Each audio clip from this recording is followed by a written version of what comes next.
They said the HOA was there to keep the neighborhood safe, to keep the lawns trimmed, the fences painted, the streets looking perfect for the outside world. But everyone in Brookstone Grove knew the truth. The HOA wasn't about safety, it was about control.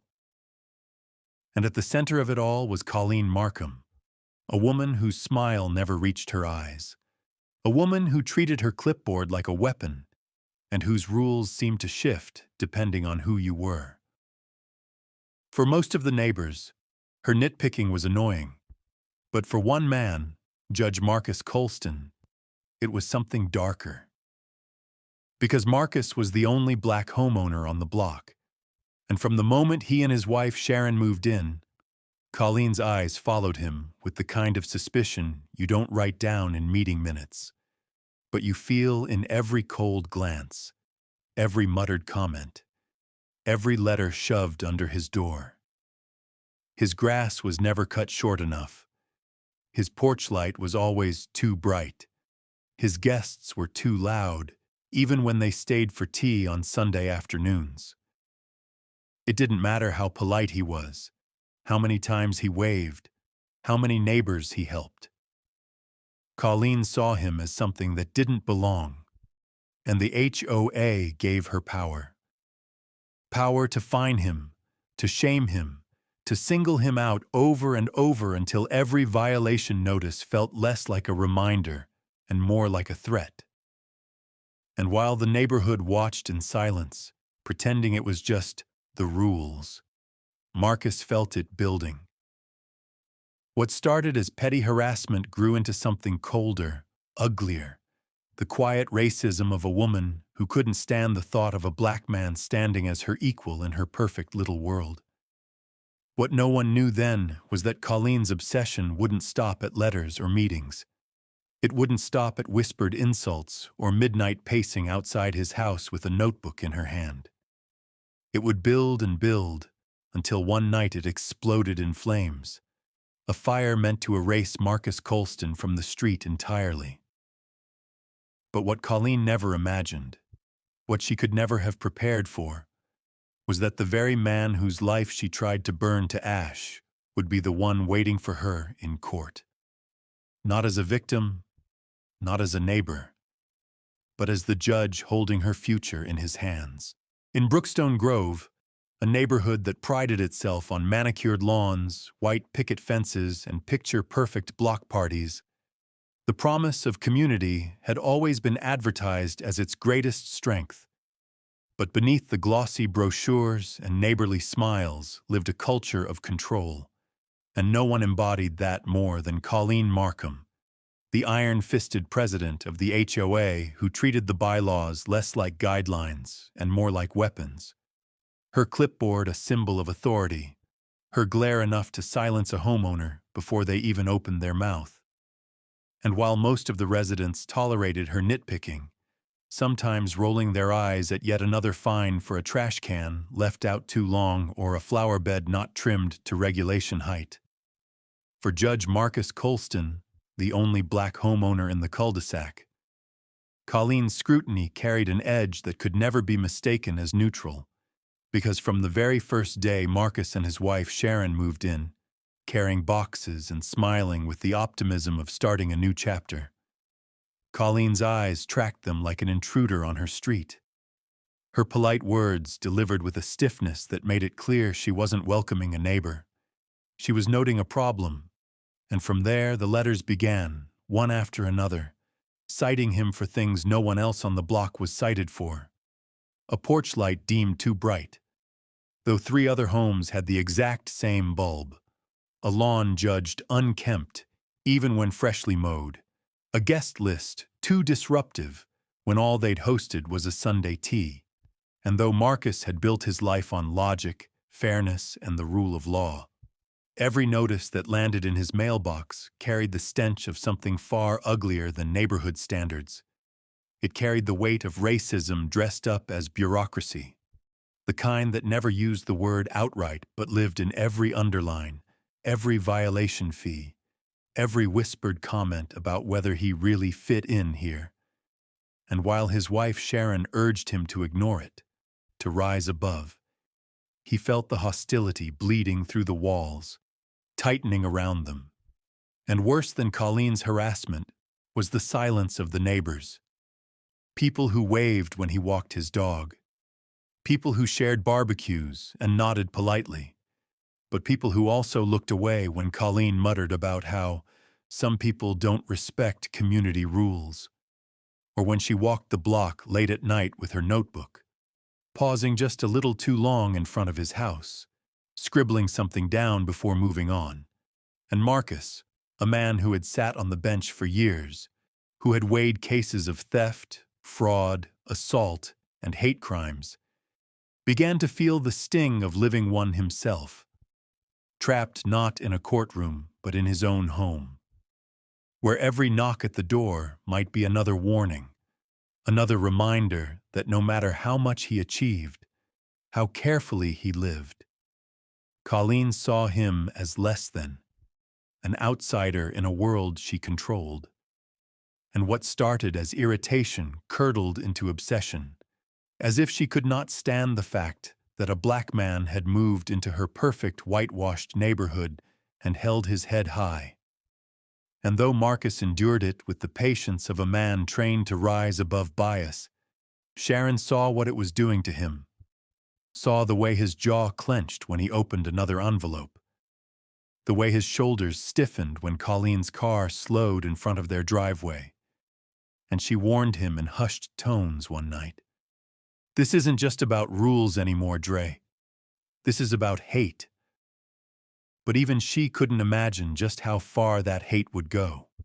Because while neighbors dismissed Colleen's vendettas as power tripping, while the HOA board rolled their eyes at her constant complaints, behind closed doors, that pettiness was hardening into something dangerous, something Colleen herself may not have recognized until it consumed her.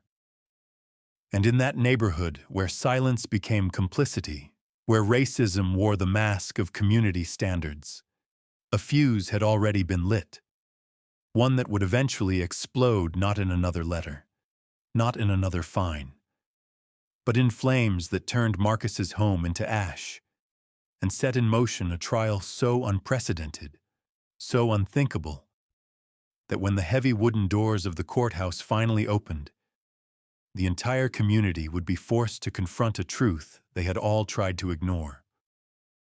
Hatred, once left unchecked, will always demand a reckoning. For weeks after Colleen's harassment escalated, the Colstons tried to hold on to a sense of normalcy, telling themselves that the HOA was just a petty annoyance, that Colleen's fixation would eventually burn itself out. But instead, it only grew darker, sharper, and more personal, with Colleen lurking by their property at odd hours, whispering venom to other neighbors in voices low enough to feign innocence but loud enough to carry meaning, planting seeds that Marcus wasn't really one of them, that he was bringing down the neighborhood's standards, that his guests, mostly colleagues and family of color, were changing the atmosphere. And while no rulebook contained the word, everyone knew the word she meant. Black. Because it wasn't his hedges, or his porch light, or his lawn at all. It was his skin, his presence, the fact that he dared to live with dignity in a space she believed belonged only to people who looked like her. And as each day passed, Sharon began to feel it too.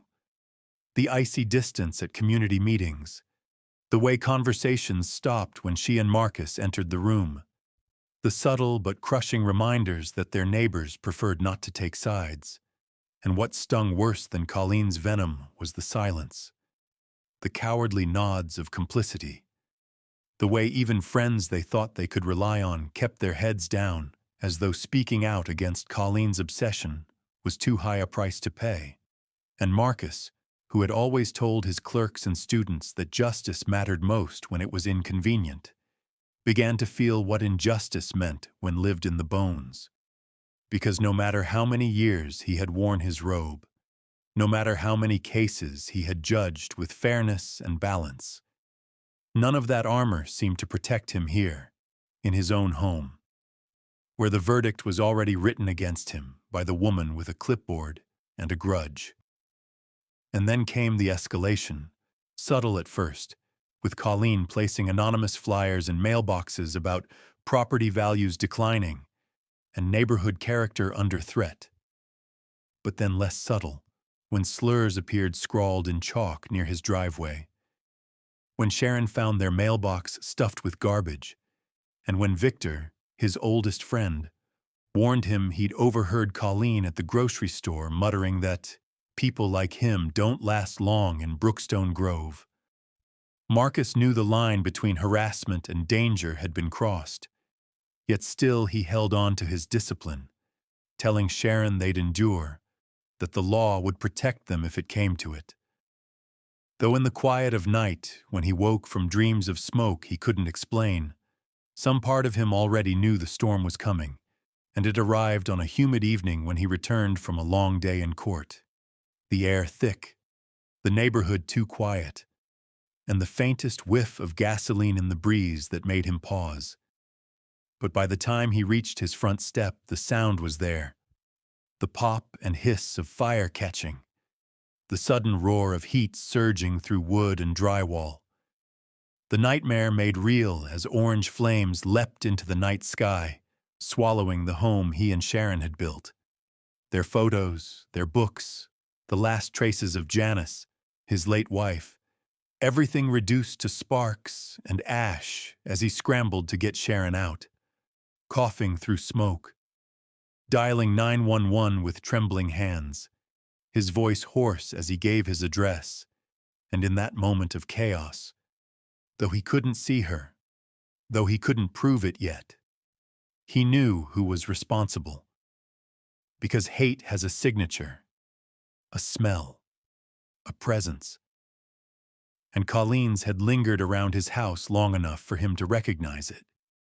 And when the fire trucks finally doused the flames, when the neighbors stood outside in stunned silence, some offering condolences, others averting their eyes in guilt, Sharon clung to him, whispering, "We could have died in there, Dre." And he held her tighter than he ever had, the reality sinking in that this was no longer about fines, no longer about HOA letters, but about survival itself. And yet the cruelest twist was still to come. Because just days later, after the investigation led police to accelerant cans hidden in Colleen's garage, after she was arrested and charged with felony arson and hate crime enhancements, the courtroom was packed the morning Colleen Markham faced the charges, every bench filled with neighbors who had once whispered behind curtains, their faces tight with the realization that the pettiness they'd tolerated had exploded into violence. And when the bailiff called the session to order, Judge Marcus Colston rose from his chambers, his black robe flowing as it always had. But this time every step felt heavier, every breath a reminder of the smoke that had nearly choked him to death. And as he looked out across the room, his eyes landed on Colleen, shackled, pale, yet still wearing that same defiant smirk she had worn at every HOA meeting. As though even in handcuffs she believed she held authority. But here, in this room, authority belonged to the man she had tried to destroy. The black neighbor she had harassed, humiliated, and nearly killed. And though his face betrayed no anger, the silence in the chamber was thick with the unspoken truth that justice had finally turned its gaze upon her. And as the prosecutor laid out the evidence, gasoline cans found in her garage, surveillance footage of her circling his driveway at night, testimony of neighbors who at last admitted hearing her racist remarks, Colleen's mask began to crack, her eyes darting, her fingers twitching against the chains, while Marcus listened not as a victim consumed by vengeance, but as a judge holding steady to the oath he had sworn. And when her defense attempted to dismiss the charges as overzealous enforcement gone wrong, Marcus's gavel came down sharp, his voice cutting through the courtroom with finality. reminding everyone present that rules are not shields for hate. And when the verdict was read, guilty on all counts, arson and hate crimes, Colleen's face twisted in disbelief, as though the system she had so long weaponized had finally turned on her. And for the first time, the neighborhood saw the true power in Marcus, not as a man who endured, not as a victim of fire, but as a judge who stood unbroken in the face of hatred, delivering justice not just for himself, but for every silent neighbor who now had no choice but to see the truth laid bare. In a quiet suburban neighborhood, where lawns were measured by their symmetry and fences were painted the same dull beige, Judge Marcus Colston thought he had found a peaceful place to rebuild his life after loss. But what he discovered instead was a reminder that no amount of manicured hedges or HOA bylaws could cover up the roots of prejudice that still ran deep beneath the surface of America's most ordinary streets.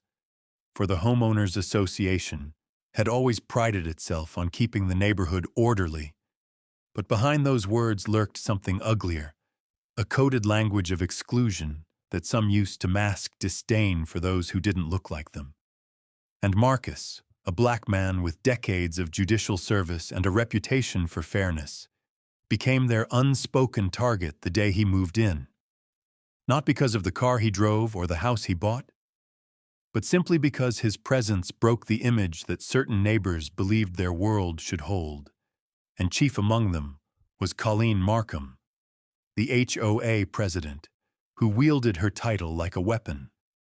Writing letters about grass height, garbage bins, and fence lines, each one laced with a passive-aggressive tone that grew sharper as weeks turned into months. And soon, her complaints became less about rules and more about who she believed Marcus was, muttering within earshot that standards were slipping, frowning when his friends visited, and keeping a meticulous log of imagined infractions. The kind of obsessive fixation that revealed itself not as community concern, but as resentment steeped in racism. And as neighbors looked away, unwilling to confront her venom, Marcus endured, choosing professionalism and patience even as the hostility thickened around him like smoke before a fire. Then, one humid July night, the smoke became real, and Marcus awoke to the crackle of flames devouring the beams above his head. The air choked with the stench of burning wood and the suffocating heat of fire spreading faster than he could think. And stumbling through the haze, coughing, clutching his chest, he managed to escape onto the lawn as neighbors gathered in shock, watching his house collapse into a skeletal ruin. And though firefighters battled through the night, what remained by dawn was only ashes and twisted metal. The memories of a life once held inside, now nothing but blackened fragments. But as investigators combed through the wreckage, their findings pointed not to accident, but to intent. Accelerant cans, security footage of Colleen's SUV circling the block, neighbors whispering about her late-night mutterings and her obsession with Marcus's presence. And for many, the truth became undeniable. She had turned her grudge into an inferno, fueled by hate and emboldened by the belief that no one would stop her. The shock of her arrest rippled beyond the cul-de-sac, but the greater shock came weeks later when the case reached the courtroom, and fate revealed its cruel irony. The man whose home had been reduced to ashes would now sit in the highest seat of judgment, the black robe on his shoulders heavier than ever, as Marcus Colston presided over the trial of the woman who had tried to erase him. The tension was palpable from the moment Colleen entered in shackles. Her once perfect composure cracked, her eyes darting as they met his across the room.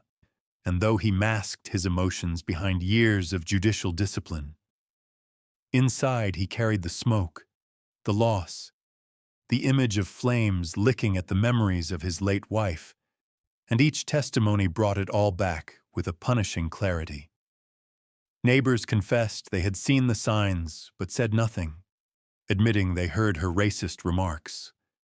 Her threats veiled in talk of keeping standards. Her anger each time Marcus walked by, and Marcus sat still, his expression unreadable. But inside he wondered how many chances there had been to stop her before fire was the only outcome. Sharon by his side? Marcus whispered into the dusk that they were still standing, and that was enough for now. And the lesson for those who watched was clear. Hatred may burn, but dignity and justice can rise from the ashes, yet only if good people refuse to look away. And so the question remains, not just for his neighborhood, but for all of us. When hate smolders on your street, in your community, in your silence, will you turn your back? Or will you confront it before